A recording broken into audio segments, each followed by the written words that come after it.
It's unique, it's Scottish, it's barrel aged.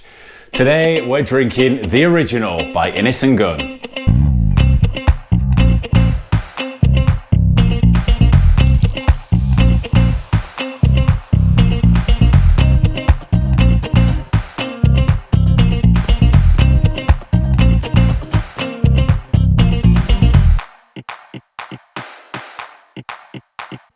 Hi guys, it's Jim here from drtangenstein.com with another episode of Beers of the British Isles.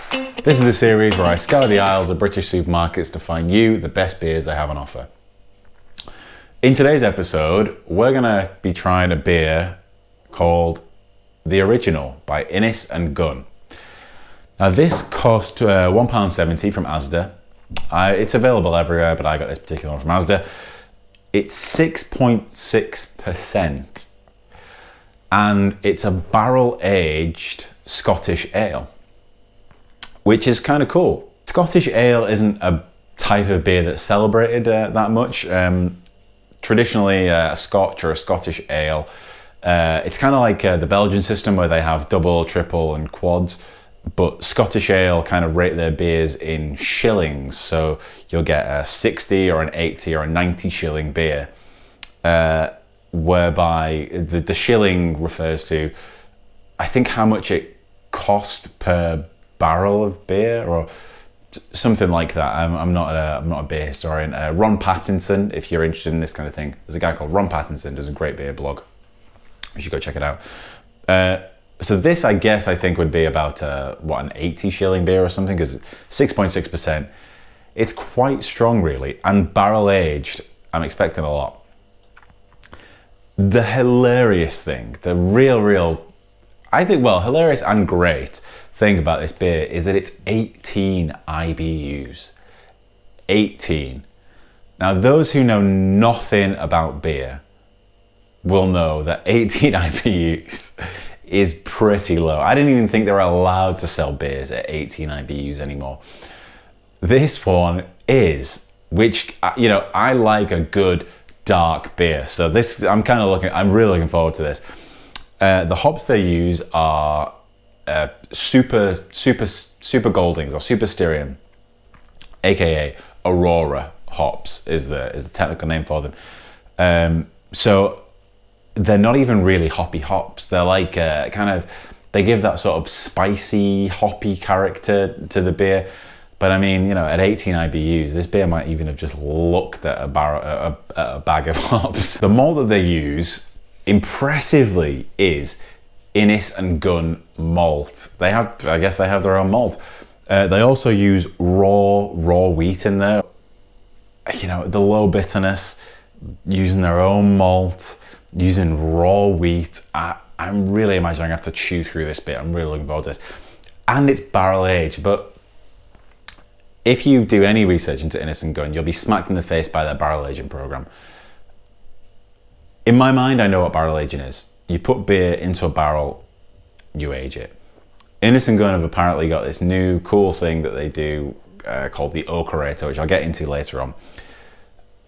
Needless to say, with this beer, what I'm imagining is a deep ruby red colour, not a lot of bitterness, real sweet taste, but more than that, I'm imagining sort of those phenolic, almost winey compounds. If it's truly barrel aged, that's what I'm imagining.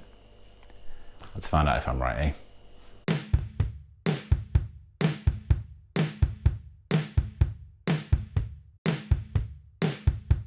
It's a much lighter colour than I was expecting. So we're in the glass now. Temperature update. This went in the fridge for about an hour and a half. So I didn't want it to be too cold just because of the nature of the beer.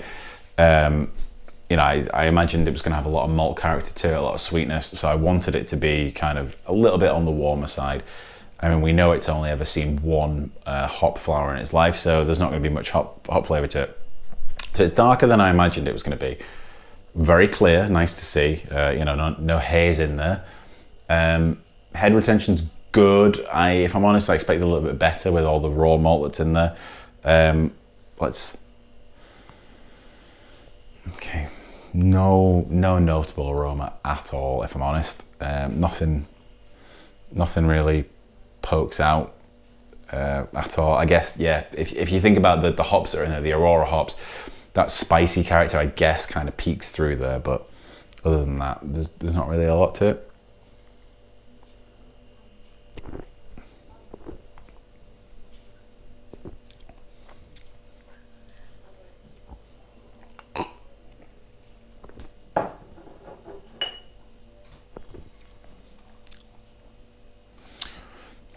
Okay, this is a kind of a really 3D. Obviously, it's 3D. It's a real 3D beer. So, as you first get in there, you believe it or not, you're hit with the hops. The hops you can taste hops in it. So when you first get in there, you can taste hops, and I guess so. The Aurora hops, they're about 7% alpha acid, which means they're not super bitter, which means you probably had to use quite a lot of them to get the desired bitterness, even though it's only 18 IBUs. So it's kind of the way that if you were making a small beer, you would use malts that had a lot less sugar, so that you use a lot more malt, that kind of thing. So and when you first drink it, when it first hits your mouth, you get the hops.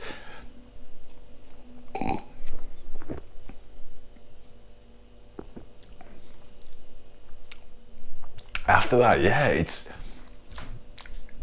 it's interesting. So you're going through kind of, if you imagine you're making caramel or toffee or caramel, and you start off with white sugar and you heat it up on a pan, and it goes through all the different stages of white, then beige, then brown, then all the way through to like that thick brown toffee color. That's kind of what's going on here, except just after you swallow, you'll be hit with all those kind of barrel flavors. They're not super obvious, that they don't hit you right up front, but after the beer is gone, after those goddamn Aurora hops have left your mouth, you're hit with that kind of vanilla flavor, for example. Kind of a vanilla. It's not super winey like I thought it would be, but you can tell that this thing has seen a barrel.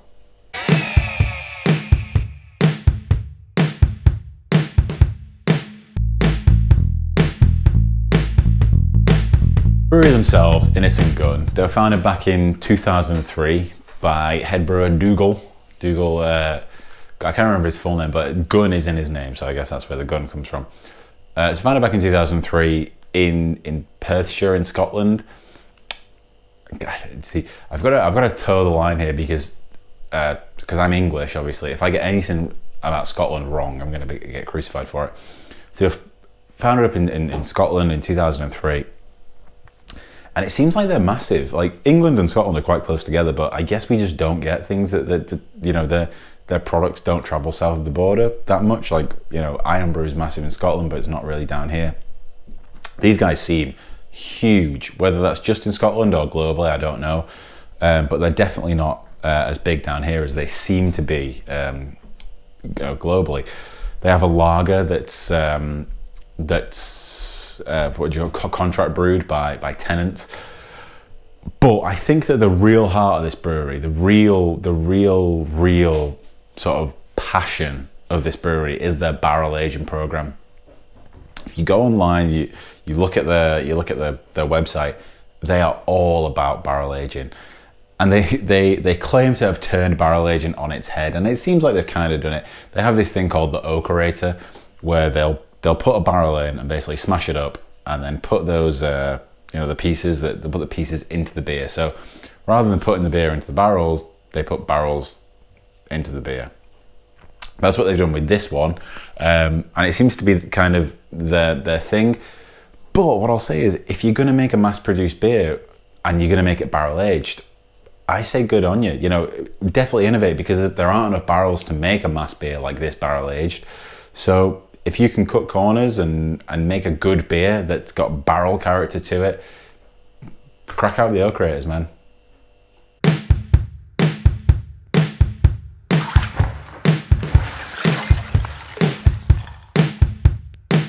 Okay, so I'm going to wrap this up now. I'm going to sum up this beer.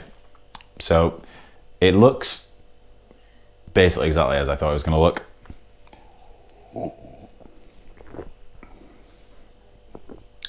Doesn't smell like anything. You can unbelievably taste hops when you first drink the beer. Although, to be fair, as the beer's warming up, that hop flavour is dissipated. The taste is quite literally, it's a palette of sweetness. So obviously we know what sweet things taste like. We know what sweet is. This is, like I say, I think my sugar and my toffee analogy earlier was good. You kind of get the whole array. You get to see, you know, malt, then toffee, then treacle, whatever it is. You get to follow this sweetness around the glass, and it's really quite good. And then when you swallow, you're hit with all those barrel aging compounds. So I think this is actually a good beer. It's not for the modern craft beer drinker, but if you want to get one of these for the end of a night and see how it feels, see what you think of it, definitely go ahead and do it. I don't want to rate this out of 10, but if this beer were a song, it would be Gunn by Churches. Because Churches are a Scottish band, and if I didn't put them with a Scottish band, then I'd be held to pay. But Gunn, I think, is a good song. Obviously, it's in the name of the brewery, but the song is kind of subdued. It's one of their more subdued songs, and then it has real interesting peaks in it as well, which I think matches beer quite well. Now, if you like Scottish beers, maybe an 80 shilling or whatever it is, head down to basically any supermarket and pick yourself up an Innis and Gunn. If you like this though, if you find yourself liking a Scottish ale that's seen some hops, take the bottle down to your local independent bottle shop and ask them if they have anything similar, any of the Scotch ales, and I'm sure they'll accommodate you with some Scottish ales that go back generations and just blow your mind. In the meantime, guys, cheers.